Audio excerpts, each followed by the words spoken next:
Argiaren podcastak. Vegetarianoek animaliak entzuten dituzte. Beranduegi. Feministek gizonak entzuten dituzte. Beranduegi. Tertulistoek kurrikuluma hobetzeko entzuten dute. Beranduegi. Jeltzaleek, hauek igual ez.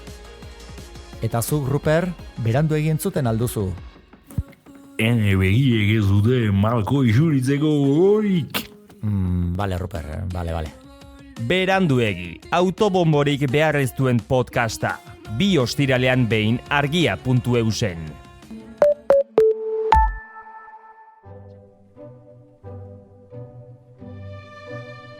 Esan ezin denaz, hobe da isiltzea. Horrela amaitu zuen Wittgensteinek traktatuz liburua. Eta esan ezin horretan, munduan erreferente edo objektu zehatzik ez daukaten gaiak sartu zituen. Etika, estetika eta erlijioa besteak beste. Isiltasun mistiko batekin amaitzen du logikako liburua. Gu berriz, isildu beharrean, isiltasunaz hitz egiten ahaleginduko gara. Nola ulertu, nola pentsatu, nola adierazi, edo nola bizi isiltasuna. Galdera basatiak, Inigo Martinezen saioa. Gainean ari gara flotazioak eta ni ikusten ditugu koloreak, erekin pentsatzen dugu, batik daude pobreak eta beratxak. Gaur, isiltasuna. Kaixo eta ongi etorri gure podcastera entzule, galdera basatietara. Gaurko saioan entzun bezala isiltasunaren inguruan hausnartuko dugu. Isiltasunari buruz hitz egingo dugu. Eta paradoxikoa, kontraesankorra, ematen badu ere, agian ez da.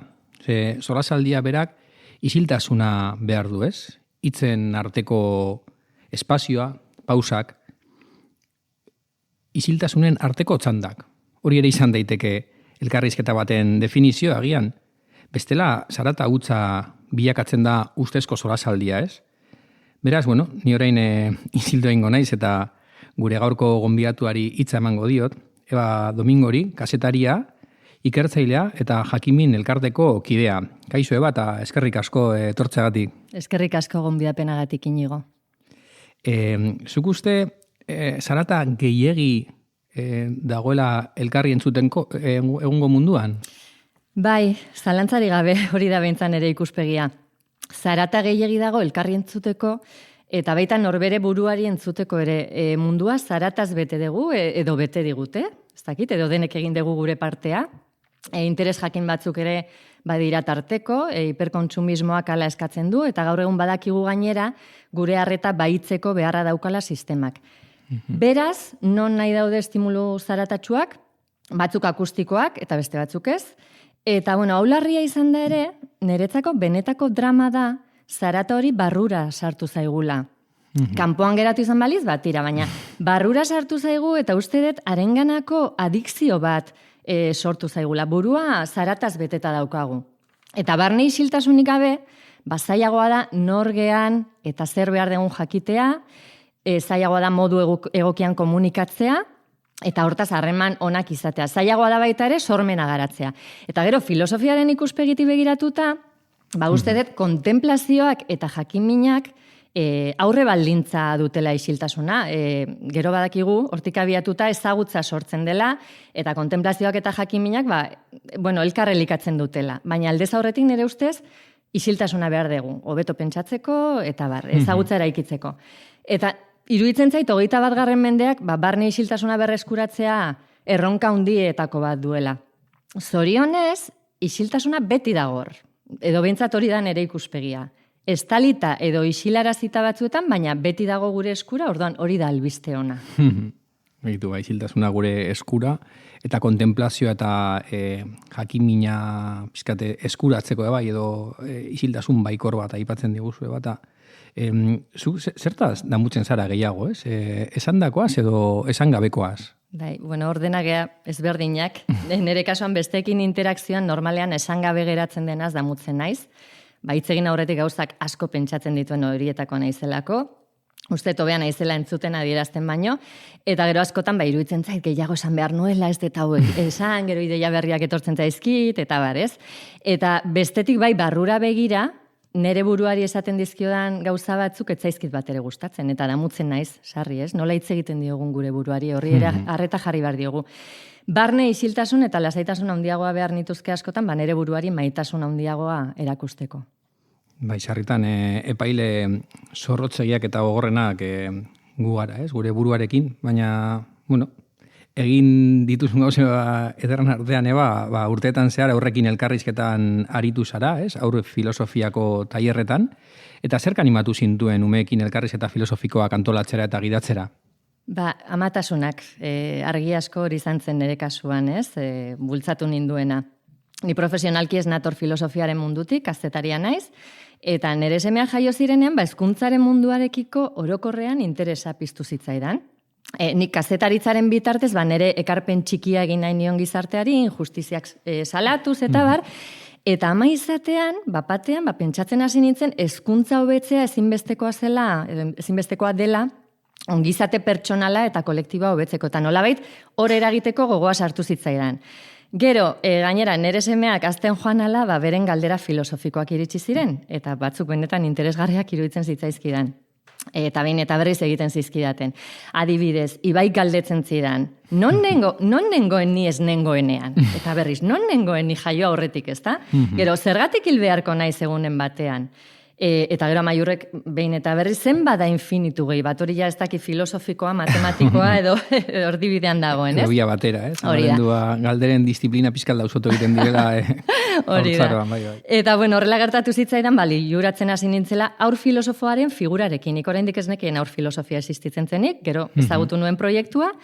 Eta bueno, hasierako nere asmoa zen, ez nik tailerrak egitea, baizik eta laguntzea, Euskal Herrian proiektua zabaltzen, dagoeneko adituak zirenen lana bultzatuz. Laguntzaile moduan hasi nintzen, tailerrak antolatuz, diru laguntza kudeatuz, eta gero jakin-mine elkartea sortu genuen, bitartean formakuntza jasotzen joan nintzen, eta gero 2020 urtean hasi nintzen tailerrak egiten. Hor, iruzurtiaren sindromea gainetik kendu behar izan nuen, buru belarri egin behar izan nuen ariketa hori, baina egia da momentu batean, ohartu nintzela, kazetari bezala, nere ibilbidea gontzala galderei lotuta erabat, eta hor filosofia bideratzaile bezala ere galderak zirela nire lantresna nagusia. Beraz, interpretatu nuen hor bazegoela naturaltasun bat bide horretan, ez? Eta nik nere ibilbidea baliotsua zela ordura artekoa, eta bueno, orduan ja lasaiago gelditu nintzen, eta aurrera egin nuen. Bai, ibilbide polita eskribatu diguzu, ez? Amatasuna, kazetaritza, filosofia, eta aur filosofiako tailer horietan gogoratzen duzu tailerretako momenturen bat bereziki ederra, gogorra, zaila, gurekin partekatzeko baten bat? Bai, denetarik izan dagoeneko, ez? Aur filosofia saioetan askotan gertatzen dena da, aurrak aske sentitzen direla beren ikuspegiak adierazteko. Hori askotan esaten dutu, hemen zenbateko askatasuna. Ez dagoelako helduaren partetik epairik. Eta seguruenik horregatik irekitzen dira, eta gauza asko adierazten dituzte, eta batzuetan beren tristura kontatzen dituzte baita ere, eta frustrazioak. Orduan, eskoletan batez ere, gertatu zain laguntza eskatzen dizutela gelakidekin dituzte liskarra konpontzeko. Eta zaurgarritasun egoeran zeuden zenbait aurrekin gertatu izan zait, ez dute taldearen aurrean azaltzen, baina gero bakarka etortzen zaizkizu eta laguntza eskatu, eta hori gogorra da. Gero, zaila egiten zai baita ere, batez ere nerabeen kasuan edo nerabezarora heltzear dauden gaztetxoekin jarrera desafiatzaileak topatzen ditudanean. Hoiei aurre egiteko, ezin ditugulako erabili normalean helduok erabiltzen ditugun tresnak, ez? Mehatxua, zigorra eta bar. Hori diozu, aur filosofian, guztiz inkoherenteak dira, ez? Gure hezkuntza proiektuarekin. Eta aurrak oso azkarrak dira, laster jabetzen dira horretaz, konturatzen dira zuk desaktibatuta dituzula mekanismo horiek, eta orduan taldeko batzuek estutu egiten zaituzte. Eta oso ona izan behartzea bideratzaile bezala, egoera horiek modu egokia maneiatzeko edo kudeatzeko, eta horrelakoetan konturatzen naiz, oraindik lan handia daukadala egiteko, ez? Azken batean, arte bat da elkarrizketa modu egokian gidatzea, kontrola eskatzen ikasi behar dezu, improvisatzen, galdera egokiak egiten, eta hortxe gabiltza. Eta gero, momentu gogorrekin batera, oso une ederrak ere bizi izan ditut. Adibidez, burura datorkit, behin neska batek elkarrizketa batean esan zuen esaldia. Ari ginen Platonen aitzuloari buruz, ari ziren aurrak, Normalean, saiotan ez dugu filosofo handiei buruz edo hitz egiten, baina kasu hori salbuespen bat izan zen, Irene Lafuenten irekidea eta biok geunden saio horretan. Bai, aurreko saioan bera entzuteko aukera izan dugu. Hori da. Eta, aurrak komentatzen ari ziren batzuetan gauzak ez direla diruditena, eta egiatzat jotzen ditugun ideia batzuk, berez ez direla pentsatzen duguna. Eta orduan neska batek horrelako zerbait esan zuen. Aitortu behar dut, ni Platonen aitzuloan egon naizela. Txikiagoan nintzenean, esan zuen, odeiak azukre kotoiez eginda zeudela uste nuen eta. Azukre kotoi hau festetako postuetan saltzen den hori jaten dena, kolore larrosa duena, ez? Eta egia da, odei itxura duela. Bera pentsatzen zuen, odeiak hori zirela. Eta, bere ez jakintasuna adierazteko, modu zoragarri polita iruditu zitzaidan hori. Bai, benetan. Fantasia bat olan, maravillosa, ez? Eta, modu konstientean gainera entzutea, ez? Hori da. Baina, aipatzen diguzu beraz momentu zaiak, agian oiko, ez dakit, errepresio moduak desaktibatuta daude, ez? Tailer horietan, eta baita ere momentu ederrak. Baina esan hori da hori, ez? Aurrei asko kostatzen zaiela isilik egotea, ez? Zerbait esan nahi dutenean, eta txandak kostata respetatzen dituztela, eta aipatu diguzu, ez? Holan pizkate momentu komplikatu horiek, eta hitz egin nahi dutenean, impultsiboki hitz egiteko joera aukatela, horrela ateratzen zaiela. Orduan, ez dakit, nola nabaritu duzun hori edo, nola ezitzen da zure txanda itxaroten, ez? Kontu horretan. Begira, Inigo, hemen nire ustez gauza asko elkartzen dira. Batetik, helduok aurrei isiltasunarekiko inposatu diegun harremana dago, ez? Hezkuntza sistemak, eta oso modu nabarmenean, hezkuntza sistemak, baina baita ere gizarteak oroar, isilik egotea exigitzen die aurrei. Eskola giroan isiltasuna landu nahi izan dudanean, konturatu nahi zigor moduan bizi dutela aurra askok isilik egon behar izate hori. Familia normalean hitz egiteko aukera izaten duten noski, baina egia da sarritan ez tegula beren hitza errespetatzen, eta hori bada baita isilarazteko modu bat. Egia da gero, irakasle moduan, norbait helduren bat sartzen baldin bada gelan, ematen du irudia behar duela izan isiltasunarena. Ikasleak baldin badaude hitz egiten eta ematen du lotzatzen garela irakasleok, ez? Eta isiltasuna dela ordenaren seinale, baina isiltasun hori ere erdi zigor moduan ulertuta, ez? Kuriosoa. Bai, badirudi irakasleak uzten badie aurre hitz egiten, ez dela bere lana ondo egiten ari, ez? Hor badauzkagu guk gure aurre iritzi eta gure trauma batzuk gustatzen dola esan, ez da? Orduan, ze gertatzen da, hitza ematen diegunean aurrei, batzuek hitz egiteko urgentzia hori izaten dute, eta diozun bezala, ez dituzte txandak errespetatzen. Nere ustez, aurraskok batera hitz egin nahi izate hori egarri moduko bat da, ez? Adierazteko beharra, gehiagitan isilik egotera behartuta daudelako. Uste eta aur filosofiaren ikuspegitik hori ona dela. Ze elkarrizketa bat sortzeko behar dugun ezinbesteko osagaia da, ez? Hornik aurkitzen dudan zailtasun nagusia da batzutan, hitz egiteko behar hori hain handia izanik, entzuteko gaitasuna txikitu egiten dela, eta entzutea ezinbestekoa da baita ere elkarrizketa batean, ez?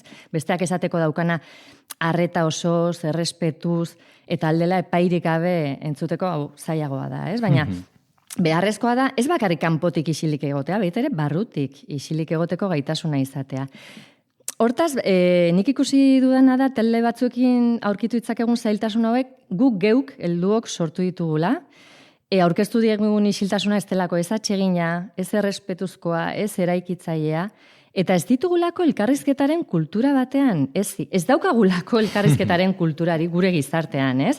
Ez eskolan, ez etxetan, ez espazio publikoetan, eztabaidaren kultura badaukagu, eta eztabaida ugariren lekuko izaten dira aurrak, baina elkarrizketa sakon gutxi entzuten dituzte. Berizketa interesante hori pentsatzeko, elkarrizketa eta eztabaidan artekoa. Bai, azkenean eztabaidak badauka, bestea zapaltzea, mespretxatzea, txandak ez errespetatzea, hori onartuta dago, ez? Eta hori da irakasten diguna. Hortaz, txanden errespetua eta zitzea, nire ustez prozesu luze bat da. Aur filosofian prozesuak izan behar ditugu buruan eta patxada sartu, ez? Eta gero baita ere, gu eredu izaten saiatu, agian gure burua ezi behar dugu lehenengo, ez? Eta aur filosofia bideratzaile bezala, pazientzia, eta iritsiko dira aurrera pauso horiek. Bai. Holan epeluzeko lana ere bada, eta... Ezinbestean. Eta agian baita ere, pentsa dezakegu eredu berdina politikoki, punturaino ere gizarte mailan ez bakarrik aurren kontuan, baizik eta hitza hartzea, eta tarteka isiltzea ere, kontu politikoa ere badela, asamblea edo talde elkarrizketaren funtzionamenduan ezinbestekoa, eta orduan, zelan kudeatu kontrakoa, norbaitek behin eta berriz hitz egiten duenean, edo hitza erabat monopolizatzen duenean, halako kasuak ere izango dituzue. Bai, beti. Normalean talde guztietan daude monopolizatzen dutenak eta isilik geratzen direnak. Nire beldurra batzutan izaten da talde berri batekin elkartu behar naizenean, eta inork hitz egiten ez badu, baina ez da inoiz gertatzen. Beti dago hitz egin nahi duen norbait eta isilik egon nahi duen norbait. Orduan, hori kudeatu behar da, baina beste behin ez, esaten ari nintzenaren hildotik, esango nuke, parte hartze orekatua lortze aldera, oso garbi izan behar degula, prozesu bat dela. Eta gauzak modu naturalean gertatzen joango dira, oreka hori agertuko da, eta bakoitzak bere burua birkokatuko du. Ez zaigu gustatzen gutxi batzuek soilik hitz egitea, baina beste batzuk hasieran hitz egitera animatuko ez direnez, oso baliatsua izan daiteke hitz egiten duten hoien laguntza, ez? Ze azkenean beste batzuk behar dute konfiantza hartu, eta ez dute hitz egingo lehenengo egunean. Zabaltzen dute bidea pixkat. Hori da, eta orduan taldea ezagutuz doa, konfiantza giro hori sortzen da, eta seguru sentitzen direnean hitz egingo dute. Hori azkenean gertatzen da. Egia da guk noski bermatu behar degula hitz egiteko txandak eta modu orekatuan banatzea. Beste kontua bietan irutzen zait denbora eman behar zaiela eta diegula, bai pertsonei, bai prozesuei, eta askotan urgentzian bizi gara, harin emaitzak topatu eta planteatzen diguzuna beste ibilbide bat, ez? Bai, hau sukaldean bezala da, ez? Egiten dezunean platera, ez? Poliki eta zua gehiegi piztu ez nahi sukaldaria, baina iruditzen zai gauza goxotasunez eta poliki egiten direnean, hezkuntzan ere horrela izaten da. Orduan urduritzen gea, baina badaukagu ibilbide bat, non ez egun eredurik eman, orduan goazen poliki, baina goazen aukera horiek ematea. Eta gero bai, niretzako kezka handia eragiten diana da, zergatik, ez? Kasu batzuetan zergatik ez duten hitz egiten aur batzuk. Baldima da hori, beraiek behar dutela lehenengo lasai pentsatu zer esan nahi duten eta konfiantza hartu ondo. Beste kasu batzuetan gertatzen da, hor gelan eta dituzten batez ere eskola testu inguruan, rol batzuk badaude banatuta, eta orduan aur batzuk ez dute hitz egiten, isilarazita daudelako, eta beste mespretxua jasotzen dutelako, edo barre egiten dietelako hitz egiten dutenean. Hor ja badago beste lanketa bat. Bai. Isiltasunaren motiboak ere hor topatzea, direktatzea da kontua, ez? Bai, hori da. Eta norbait hori ez badu hitz egiten lotxatia delako, ez? Hitz egitera animatzen duzu normalean, zelan jokatu hor? Nik beti egiten detena da, saioaren hasieran, esaten diet, denek esateko daukatena oso baliotsua dela, eta mesedez lasai adierazteko, ez dela azterketa bat, esaten dutena ondo dagoela, eta aurrera. Baina, egia da hori esaten diezu, baina momentuan ez dute sinisten, ez? Hori entzutu ikerketa komunidade gisa pentsatzea elkarrizketa hori, ez? Hori da. Eta gero, elkarrizketan zehar, saiatzen gea kontu handiz animatzen, ez? Adibidez esaten, gonbidapenak egiten. Oraindik ez ere esan ez duzuenok, zer pentsatzen dezu honen inguruan? Eta gero, beraiek erabakitzen dute, esan nahi duten ala ez. Zoritxarrez, askotan pentsatu izaten dugu, hitz egiten ez duten aurrek ez dutela parte hartzen. Hori ere, horregin nahi aldarrikapen txikia, ez? Hori ez da horrela, entzutea, hain da garrantzitsua, hainbeste ikasten da entzunez, eta, bestearen hitzak ere jasotzen dira, ez? Bestela batek hitz egiten badu, eta inork jasotzen ez badu. Hemen, podcastean gaudela, erratian gaudela, entzulei labodorio txiki bat egiten diogu, hitzoiekin bai.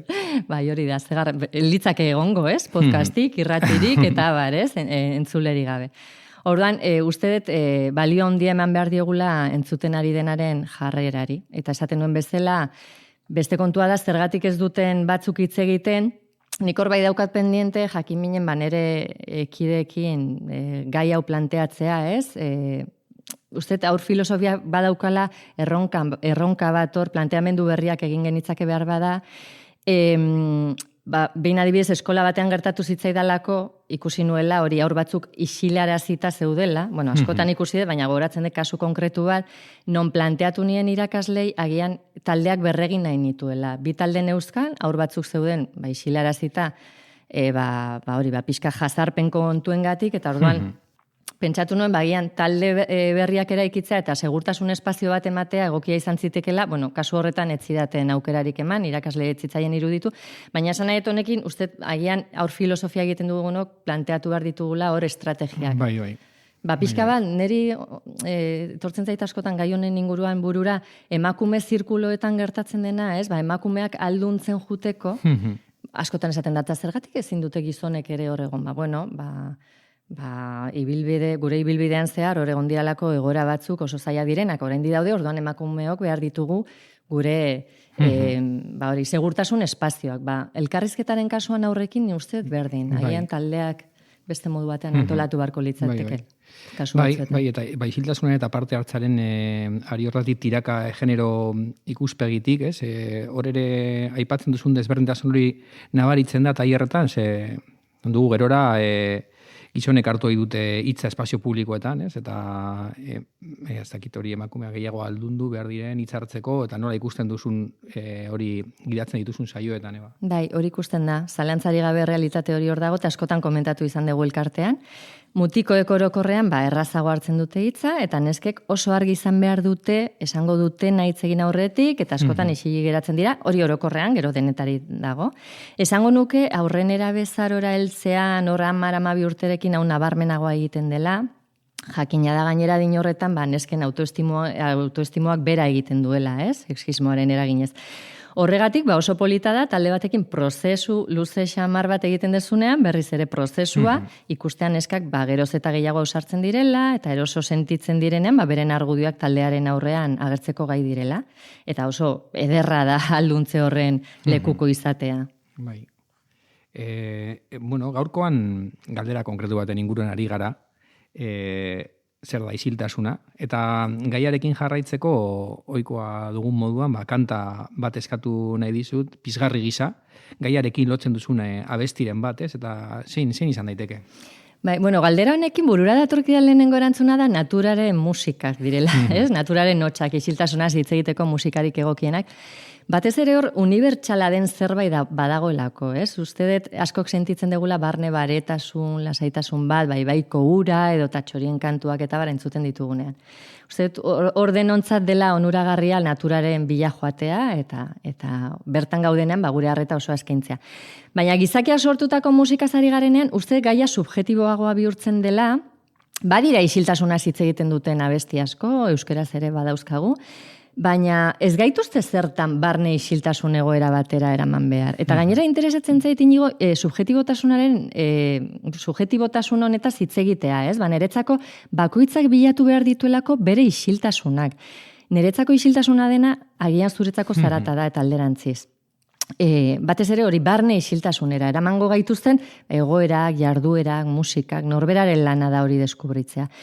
Horregatik aukeratu dut printzipioz isiltasunarekin harreman zuzenik ez duen kanta bat, baina nigan hori eragiten duena. Neri bossa nova musika entzuten dudanean, berehala etortzen zai, sentitzen dela zaitasunen mari hori barruan. Sentsazio fisiko bat dela esango nuke. Eta hemen entzuteko aukeratu dut Aguas de Marzo abestia, Tom Jobim eta Eli Reginak 74. urtean grabatutako bertsioan. Osondo, entzun dezagun, kanpoko musika eta gian barneko isiltasuna ere.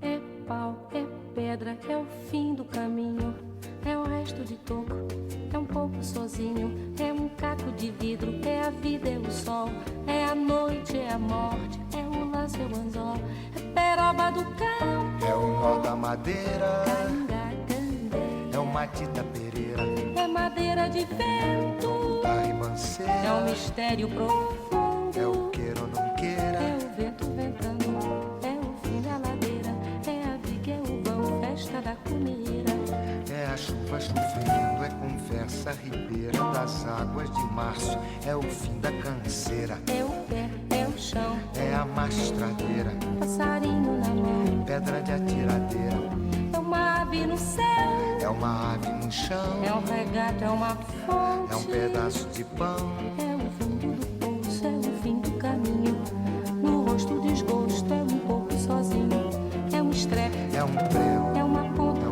ponto, é pino, pingando, é uma conta, é conto, é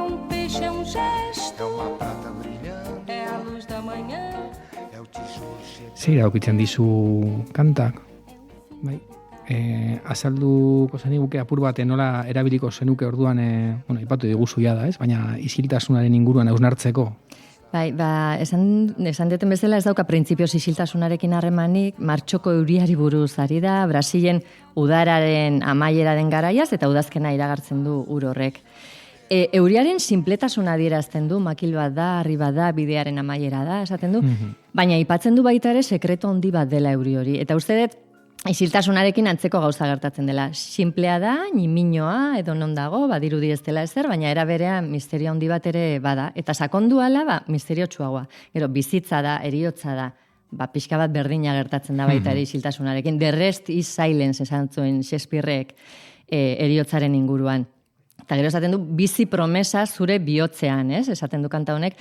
Niretzako hori du aberasgarri isiltasunak. Zure barnearekin, ez dakit bihotzarekin, arimarekin, intuizioaren ahotsarekin, harremanetan jartzen zaitu.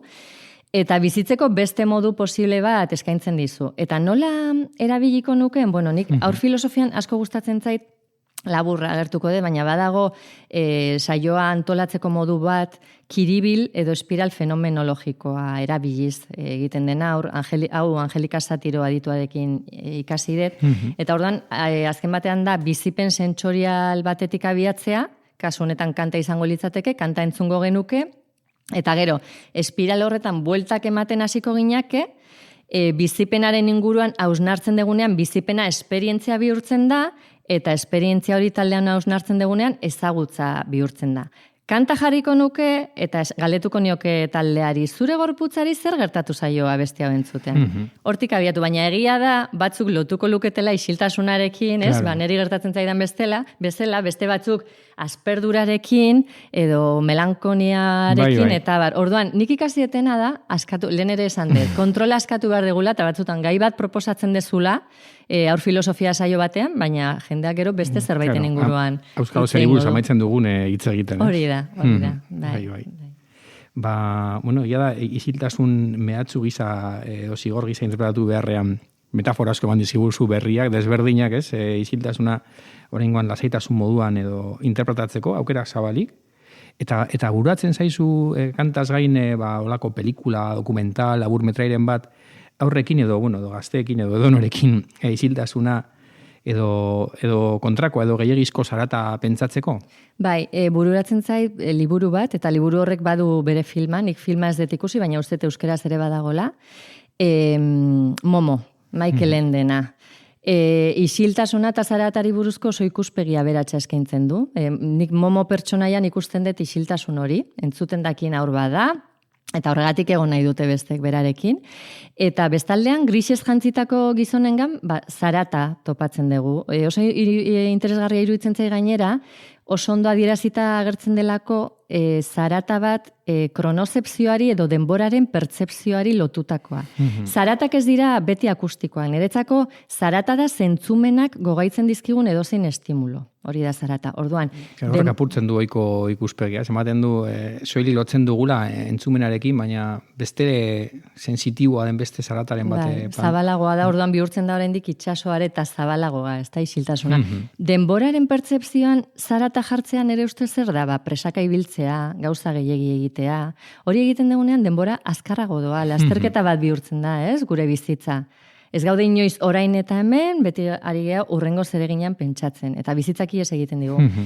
Eta gaur nori etzaio hori gertatzen, ez da? Eta grises jantzitako gizonek hor Momo liburuan denbora lapurtzen dute. Gaurkotasun handia dauka. Bai, ederra, klasiko.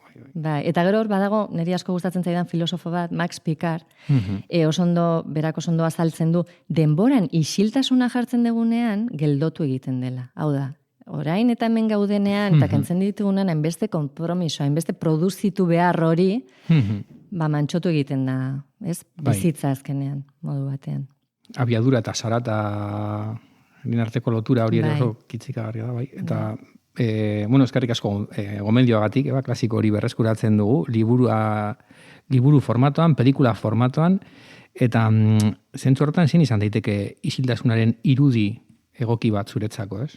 Begira, esango nuke, mise edo lientzo zuri bat dela isiltasuna. Arrazoi ezberdinengatik. lientzo horretan kuadro bat margotzen badegu, ez dugu gehiago oial zuria ikusiko, baina horrek ez du esan nahi kolore hoien guztien azpian jarraitzen ez duenik. Isiltasunarekin gauza bera gertatzen da.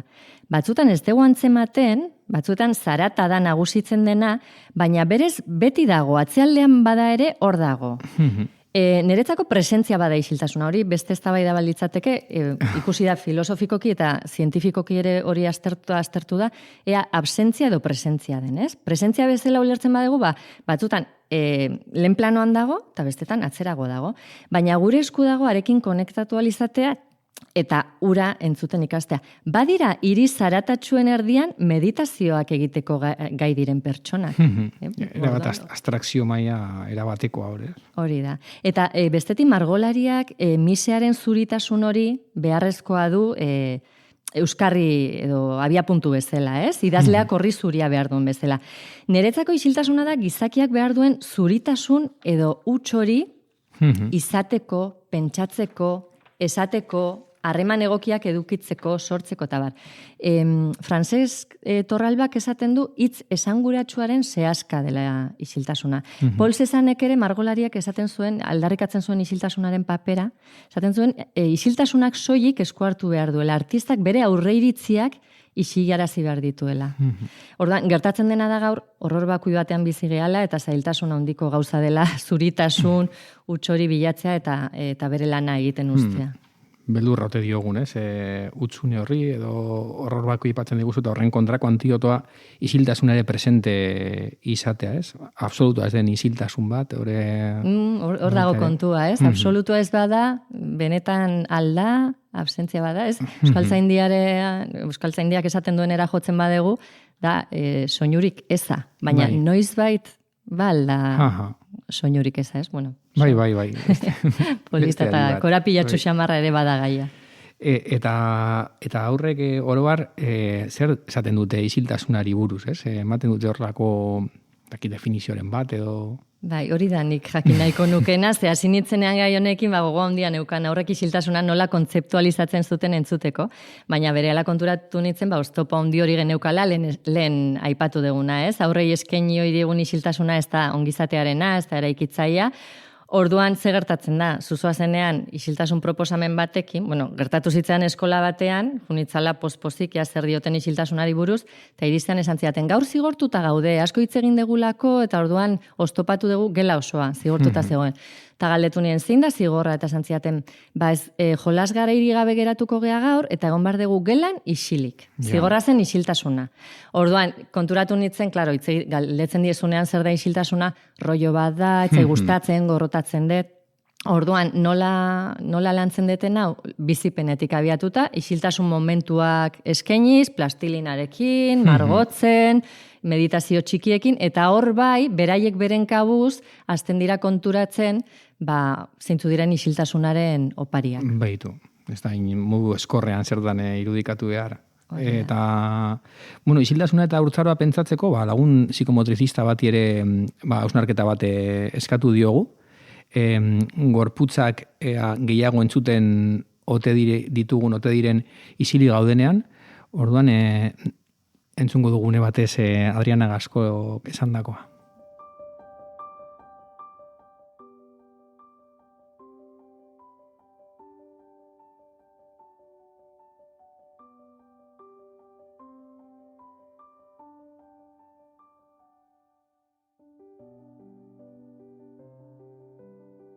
Zer gertatzen da isiltasunean, hitza ez dagoenean, zer esaten da hitza ez denean esaten, edo ezin denean esan. Hitza gorpuztu egiten da, gorputzean adierazten da. Eta aurren, barne realitatea, adierazten da gorputz hizkuntzaren bidez. Hitzik gabeko hizkuntza honetan, gorputzaren seinaleak behatu ditzakegu informazioa jasotzeko. Eta zeintzuk izan daitezke seinale hauek edo parametro hauek?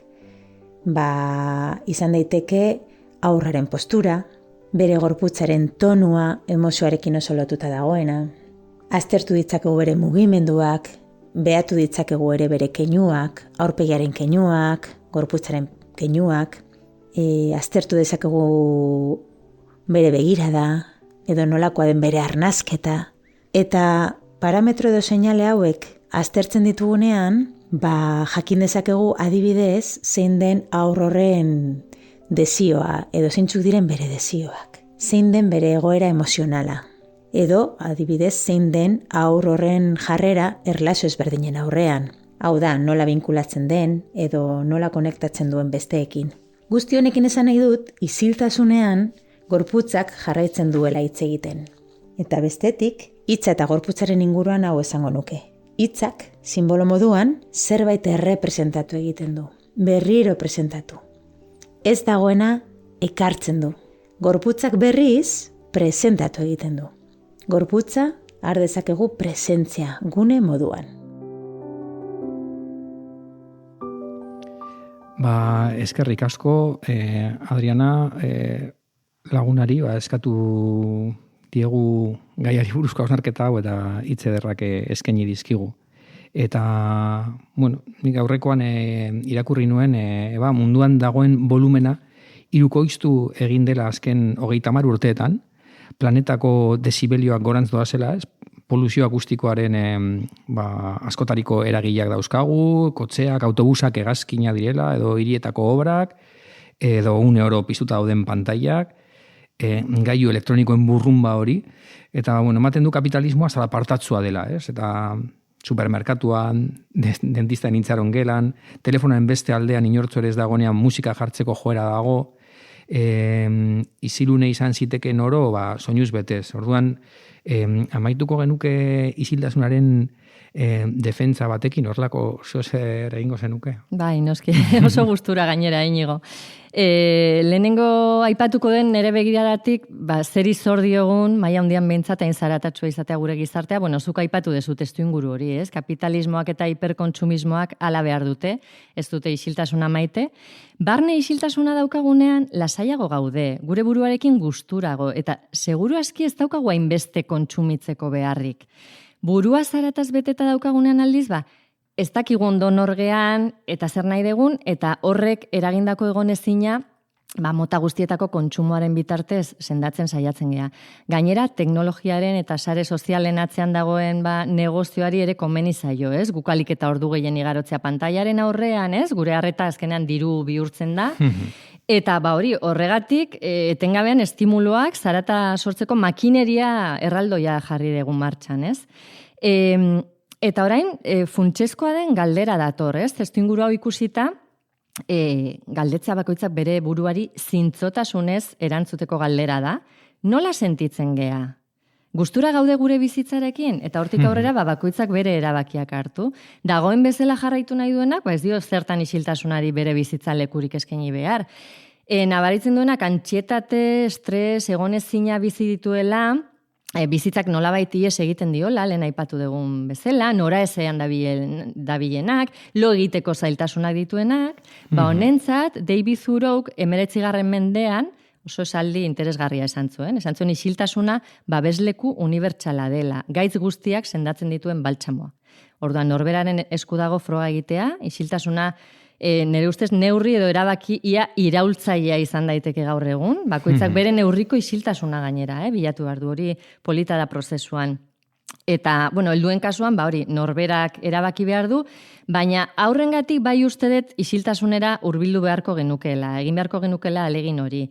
Bai alabai isiltasun momentuak eskaini beharko genizkiekela, etxean, eskolan, espazio publikoetan, isiltasun desiragarriak. Mota guztietako pantailetara itxatxita bizitzera kondenatu ditugu aurrak, jardura produktiboz bete diogu baita ere beren eguna, beren agenda, eta ondo aldaude aurrak horrela. Niretzako erantzuna oso argia da. Norbere burua eta bestea gentzuteko isiltasun beharrezko hori azimarratzen diguzu, eskerrik asko. Ez dakite, esan gabe edo esateko gogoz geratu zaizun zerbait. Uste, pixkat denetarik hitz egin degula, agian bai esango nuke, agian interesgarria da aipatzea, isiltasunak askotarikoak daudela, isiltasun guztiak ez direla desiragarriak, norbait zurekin haserre dagoelako hitz egiten ez dizunean adibidez isiltasun hori oso gogorra da, bakardade, nahi ez dezun bakardadearen isiltasuna baita ere ez da desiragarria, diktadura batek arma politiko bezala erabiltzen duena, baina bueno, gero badago beste isiltasun hori emozio gozagarriagoak edo desiragarriagoak ekartzen dizkigunak, eta nik uste hor dagoela benetako altxorra. Orduan esan deten bezala, bakoitzak, esplorazio txikiak eginda, azkenean konturatu nahi zena da, keinu txikiak eginda isiltasunak asko ematen dizula. Horre, bereizketa interesgarri egiten diguzu ere desiragarriak edo desiragarriak ez diren isiltasunen artean, ez? Eta kontuan hartuta, desiragarria den horretan ere, beti dagoela deserosotasun puntu bat. Adikzioa diogulako zaratari, orduan, isiltasunean geratzeak ez da, printzipioz ez da divertigarriena edo, baina, bueno, merezi du alegina egitea eta ea ze gertatzen den. Esan bezala, milari eman dizkiguzu gaiaren inguruan pentsatzeko, eskerrik asko gure atortzeagatik. Zuri inigo, mila esker, oso gustura egon naiz. Bai, berdin. Eta, gu entzule, oraingoz isilduko gara, eta hau izan da gure 8. eta azken saioa, galdera basatien inguruan partekatutako ibilbide honetan, baina, isildasun hau uste dut ez dela absolutua izango. Hor daude saio, haurtzaroaren, irudimenaren, eriotzaren, maitasunaren, errealitatearen, sentimenduen, helutasunaren edo isildasunaren inguruan egindako hausnarketak. Eta, espero ezagun baten batek, erresonantziaren bat eragitea zugan, entzule, eta elkarrekin pentsatzeko gogoa piztuta mantentzea. Eta, agian abestia dion moduan edozein herriko jaixetan elkartuko gara. Zergatik ez, nor daki? Hemen gaude, eta postutzen naiz, ta ziur zura eta ere bai. Ta zer ondo, zelan dihua, zure bufanda txuria. Lauteiatu gainean, ilargia erdian, eta zu gorutz behira. Zure keia eskuetan, futzara batekin put, nere ana etorriko da, ta berriz izango gara. Zoriontzu, edo zein herriko jaixetan.